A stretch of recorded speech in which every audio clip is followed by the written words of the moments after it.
আজকের এই আয়োজনের সম্মানিত সভাপতি আমার চাচা, উপস্থিত আমাদের আজকের এই আয়োজনের মধ্যমণি উনিও আমার চাচা, আর একজন আমার বড় ভাই।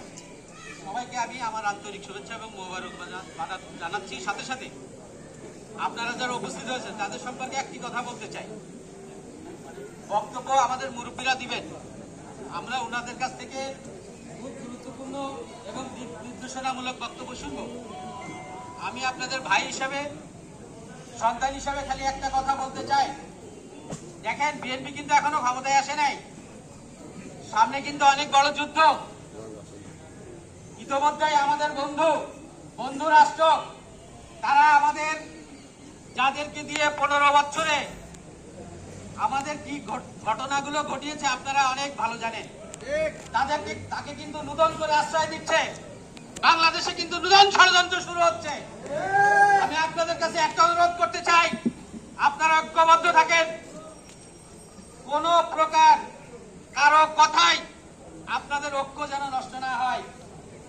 সাথে সাথে আরেকটা সুসংবাদ দিতে চাই, শার্শা উপজেলা বিএনপি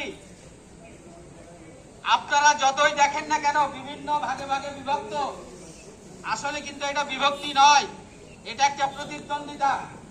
সুতরাং আপনারা যারা সাধারণ, আমি যেমন সাধারণ, আমাদের মধ্যে যেন কেউ ঐক্যের ফাটল ধরাতে না পারে, এটা আপনারা সচেতন থাকবেন।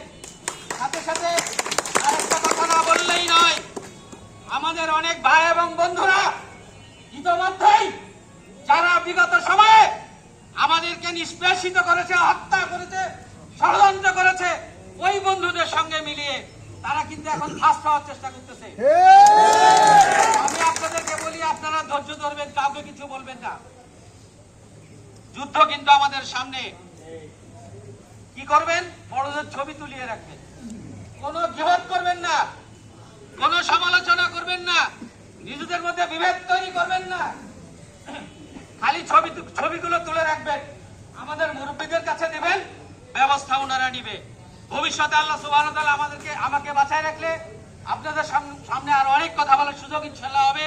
আপনারা ভালো থাকেন, সুস্থ থাকেন, ঐক্যবদ্ধ থাকেন। বিজয়ের বেশে রাজপথে ইনশাআল্লাহ দেখা হবে। সবাইকে ধন্যবাদ। আসসালামু আলাইকুম।